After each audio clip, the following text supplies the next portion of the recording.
When we think of the hero's journey, we picture Luke Skywalker, lightsaber glowing, destiny calling, probably sweating under that farm boy tunic. But what if I told you your life follows the same pattern? No cape, no Death Star, just your messy feelings, your 2 a.m. existential thoughts, and that one coworker who may as well be a Sith Lord. Welcome back, fellow mages, to the Grounded Mage, where we explore how myth and magic live in everyday life. Today's episode is The Hero's Journey isn't just for Luke Skywalker, it's for you too. Because whether you realize it or not, you are the hero of your own story. So let's get into it.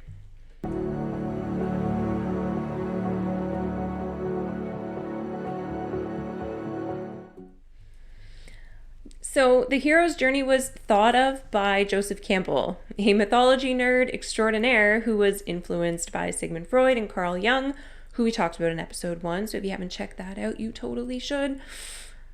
Joseph Campbell studied stories, specifically myths, across many different cultures, and he found that they all shared a similar rhythm, leaving the familiar, finding allies, facing trials, and then returning, transformed. But let's get it straight. It's not just Star Wars.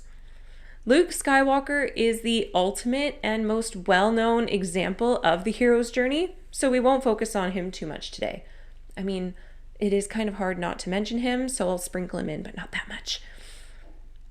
I'm going to give you a few different examples, ones that are more modern, maybe more relatable for you. And we will start with Fleabag. Now, if you haven't watched this show and you were thinking of watching this show, this is your spoiler warning. Fleabag is a great example of how an everyday person can go through an incredible transformation and consider themselves a hero in the modern world. It takes place in modern-day London, England. In this show, Fleabag, yes, that is her name, struggles with everyday life. Her business is failing, her relationship with her sister is complicated because, well, her sister is more successful than she is, and her stepmother is passive-aggressive.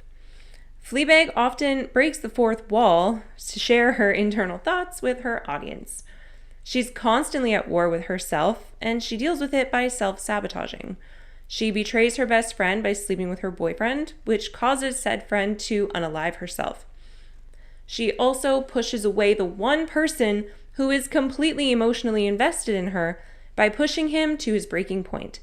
She treats him with contempt and emotionally distances herself from him, causing them to have multiple breakups and causing him mental distress. She reels him back in every time and then repeats the cycle. She attracts emotionally unavailable narcissistic partners. She also purposefully strains her relationship with her sister, who is already high-strung. And to deal with all of her own grief over her family situation and losing her best friend and being unable to hold a relationship, she abuses substances. She makes a joke about everything, hiding behind humor to make people think that she's fine. She also sleeps around a lot so she can avoid emotional intimacy and regulate her emotions. She always feels empty and disconnected after these interactions, but she keeps going back to them. If you're a person who has gone through grief, and that was last week's topic, so check that out if you haven't had a chance to yet, you know that it's a powerful emotion that can change you for better or for worse. Fleabag needed a turning point, a call to adventure, and it came in the form of a priest. Now, you would assume, if you haven't seen the show, that this means finding religion, and it absolutely does not. Fleabag at first does what she always does. She seeks a relationship with the priest, knowing that she ultimately could not have him. However, like a good mentor does, he forces her to face her disassociation. He's the first one to notice her fourth wall breaks, calling her out when she leaves during highly emotional moments. This scares her, and it makes her realize that it's time to change her ways. Eventually, she waves goodbye to the camera, signaling that she no longer needs an audience to talk to. And although the priest did not accept her advances, she's still inspired by his honesty and works toward building her relationship with her sister and wanting a real intimate relationship. The hero's journey here isn't a call to become a more powerful force or magic wielder. It's her journey to realizing that numbing yourself isn't healing. In the real world, our transformations are based mostly on our internal thoughts. They're not about what needs to be done to save the world. Okay, I love this next example because I loved this show and I loved this character. Beth Harmon from The Queen's Gambit. If you haven't seen that show and you were planning on watching it, again, this is your spoiler warning.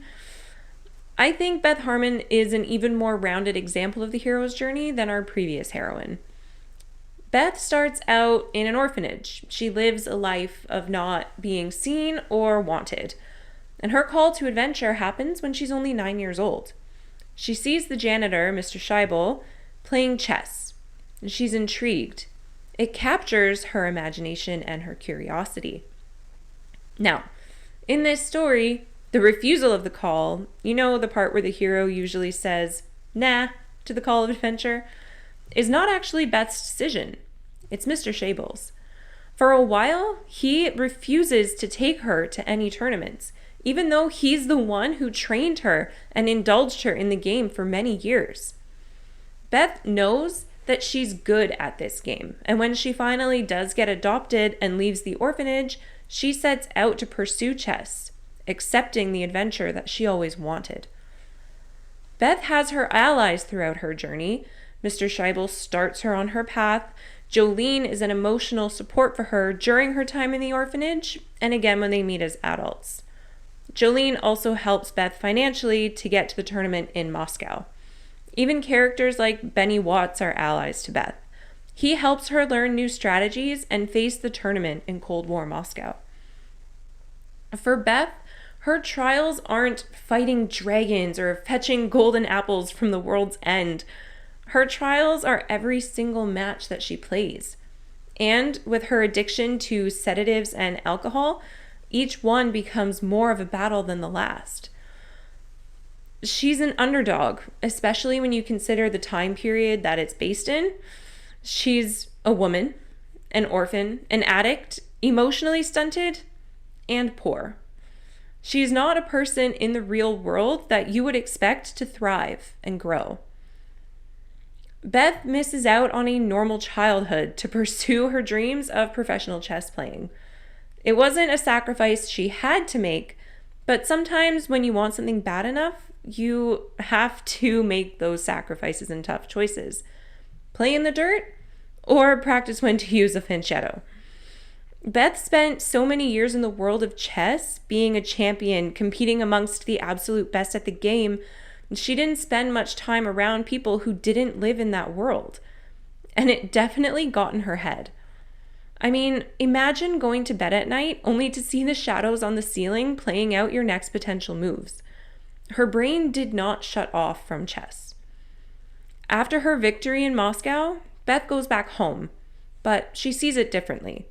She goes from playing chess in intense tournaments to playing with the Scheibels of the world, showing that she has become a fully realized human being. For Beth, her hero's journey wasn't escaping a Death Star or defeating an evil genius. It was wrestling her demons across chessboards and motel rooms. One last example of a full hero's journey that you might not expect is Jamie Fraser from Outlander. Again, spoilers if you were thinking about watching it but you haven't seen it yet.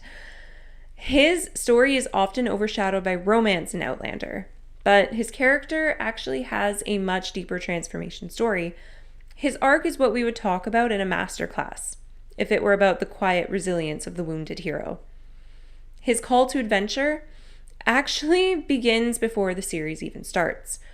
He is flogged nearly to death for trying to protect his family. His call is born from duty and defiance. He could have remained silent and stayed safe, but he chooses to act according to his moral compass, even when it costs him everything. So sometimes your call to adventure is not an opportunity, it's a crisis. It's when your principles are tested and you have to decide who you are, even when you're in pain. Jamie actually has 3 calls to adventure in his journey, and his second one is when he meets Claire, a mysterious woman who challenges everything he knows about the world, faith, and fate. Claire represents the supernatural mentor and threshold guardian rolled into one. By choosing to love her, a woman literally out of time, Jamie accepts a destiny beyond clan politics and war. She awakens his capacity for transformation. He begins as a warrior, but through her becomes a man of empathy, healing, and leadership. She is one of many allies that he gains in his journey. Some others are Murtaugh, who was his godfather. He brings Jamie back to his roots and his code. He is the ancestral wisdom for Jamie while the world is burning. There's also Fergus, who Jamie saves and molds. He shows Jamie that courage builds more compassion than violence ever could. Fergus is also Jamie's create heroes and other arc that every hero faces eventually. Jenny is the last one I'll talk about, and she is his sister and does not sugarcoat things or coddle him or worship him. She's as truthful as it gets. She keeps him grounded and holds him accountable. She's the voice that says, I love you, but don't lose yourself in your own myth. Think about your story for a second. Who's your Claire, the one who mirrors your growth? Who's your Murtaugh, the one who reminds you where you're from? And who's your Jenny, the one who loves you enough to call you out? Sometimes your call to adventure wears the face of love, and it asks you to grow beyond what your old self can handle. Jamie's final call to adventure is after Culloden, when he loses everything: his people, his home, his freedom. This is the refusal of the return turned inside out. Jamie is forced to rebuild himself from ashes.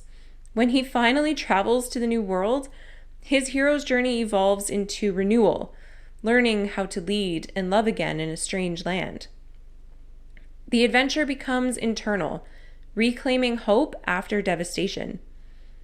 Every hero faces a second calling, the one that happens after you've already survived, the one that asks, you're still here, now what are you going to do with that? His return is more than a single triumphant moment. What he brings home is wisdom earned through suffering. After enduring war, loss, imprisonment, and separation, Jamie finally reaches a point where he no longer defines himself by battle or by pain.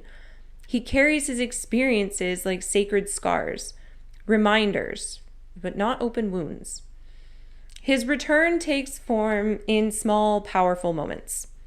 Building his new life with Claire on Fraser's Ridge, guiding his nephew Ian through his own transformation, leading with compassion instead of fear, and protecting without needing control. These are all signs that Jamie has learned the deeper truth of heroism.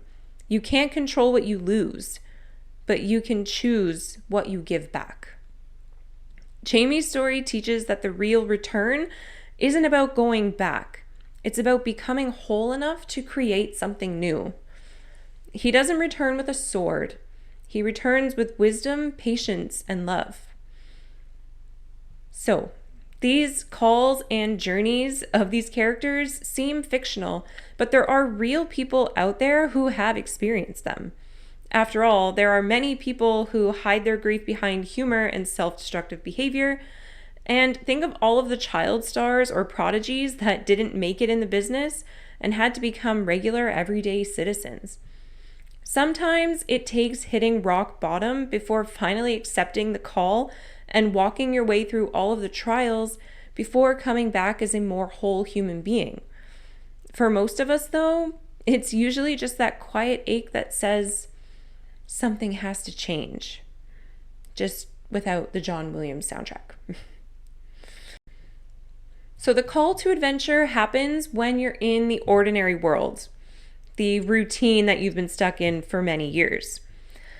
And that ordinary world is comfortable until it isn't. We can spend every day in it and it feels like a lukewarm bath. It's tolerable, but we don't want to stay there forever. And that's where the call appears. Heartbreak, burnout, a sudden realization that your life doesn't fit where you want to be. Most of us, like Skywalker, say, no thanks. We'd rather stay on Tatooine living out our everyday routine. Change is scary, and courage always looks reckless at first. I have a personal example for this. When my heart got broken many years ago, I interviewed for a job in South Korea and ended up moving and living there for 3 months. It seemed ridiculous, and some people were supportive, but others told me it was impulsive, a waste of my time, a financially poor decision, etc. But I did it, and I came home a more cultured and experienced human being. So, where might you be resisting your own next chapter, even though some part of you knows it's time? All right, I've said it like this a couple of times. The part where the hero goes, no thanks, that usually follows the call to adventure. And this is where fear wins for a while. You doubt yourself. Who am I to do this? Is this really the best choice for me right now? What about the other responsibilities I have and the people who rely on me? Newsflash. You are a person with needs too. Don't let those around you dictate what makes you happy. If they're meant to be in your life, you'll find that they're very supportive of you. So, you doubt yourself and your abilities, then the mentor appears. Sometimes it's Obi-Wan, sometimes it's a friend who texts, "You got this," just when you think you don't. And sometimes it's a podcast host. Think of Spider-Man Into the Spider-Verse. Miles Morales, like every other spider person, is bitten by a genetically modified spider and given spider-like abilities. His refusal of the call is in the form of confusion and an inability to use his powers. Then he meets Peter B. Parker and is relentless in asking him for help. His trials are learning to use his powers, connecting and working with other spider people, and fighting villains like Prowler. His allies become the other spider people that he encounters and works with. They become incredibly important and emotional support, which helps Miles overcome the doubts he has in himself. He meets this whole lineup of mentors, each one teaching him a different piece of what it means to believe in yourself. This is essential because when he gets left behind, he has to find a way to be comfortable in this role as Spider-Man until he's able to return to his own dimension. Of course, fighting villains here and there until that happens. When he finally does get back to his own dimension, he's able to balance his life as Miles and as Spider-Man, all because he had good allies to help him light that fire inside. Mentors can look messy, confused, and human, but they remind you of your power. Sometimes you don't even realize who your mentor is until much later, maybe even after you get to the return with Elixir stage of your journey. Think of them like Dumbledore, but wearing sneakers. Less beard, same wisdom. Who's been your mentor, even unintentionally? And what truth did they hand you that changed your direction? This is when we get to the messy middle. You've met your mentor and your allies. Now the real work begins. This is the part where the hero keeps failing, learning, and evolving. For Luke, it was losing duels, failing at peaceful negotiations, and of course, the daddy issues. For Elsa, it was freezing over all of Arendelle, hurting Anna not once but twice, and sacrificing herself to save her sister's life, all while learning that her power wasn't a curse, but a truth she'd hidden for too long. For Zuko from Avatar, The Last Airbender, it was his rivalry with Admiral Zhao, the moral dilemmas of his brutal actions and temptation of his father's love, all while realizing the villain he'd been chasing lived inside of him. That's the heart of this stage, the confrontation with the self. Transformation asks for a sacrifice, your old identity. You can't step into the next version of yourself while clinging to the old version of you. Every meltdown, every rejection, every lonely night, that is part of your training montage. Yes, crying in the shower counts as character development. Every tier adds XP. What trial are you facing right now, and what is it secretly trying to teach you? Okay, you've heard the call, you've refused the call, you met your mentor and your allies, did some training, went through some trials. Eventually, you have to go home. And when you do, you're completely changed and you bring some brand new things with you. That's returning with the elixir. For Luke, it was bringing hope home. He had faced the incredible power of the Empire and its leaders, proving he could change the fate of the galaxy. Moana brings healing to her island. She restores the life of the ocean and brings back the wisdom and practice of wayfinding so that her people can survive and thrive and expand their comfort zones to discover new places and resources. Mirabelle from Encanto brings understanding that love was never about perfection. She may not have had a traditional gift, but her connection to the butterfly and her determination to save people she loves rekindled everyone's magic. She had to discover that her true gift was being able to bring everyone together. And we definitely need more people in the world like her because we spend way too much time focusing on what's different about ourselves. We forget that there's a lot that's the same. Anyway, you too, after your trials and temptations, return carrying invisible gifts. Things like empathy, insight, strength, physical or emotional, depending what kind of journey you were on. Your world might look the same on the outside, but you see it as something completely different. And whether you believe it or not, your newfound gifts are able to change the minds and perceptions of some of the people around you, as long as you have the courage to talk about it. So think of it like trauma plus therapy equals enlightenment. If you add some snacks, you can call it balance. What wisdom, your elixir, have you brought back from your hardest seasons? And how are you using it now? Hopefully, some of these stories felt a little more relatable for you instead of the usual magical tales we usually talk about. Because the hero's journey isn't locked in myth or galaxies far, far away. It's the story of being human, of answering, breaking, healing, and returning. And when you recognize that, your pain becomes part of something sacred. You don't need a lightsaber to transform your world, just the courage to keep walking, even when it's dark. Because every hero starts as an ordinary person who finally answers the call. So I'll leave you with this question. If your life were a myth, what chapter are you in right now? And what kind of hero are you becoming by the end of it? Thanks for listening. If today's episode lit a spark, share it with someone else on their journey. Don't forget to like, comment, and subscribe. Until next week, make it make magic.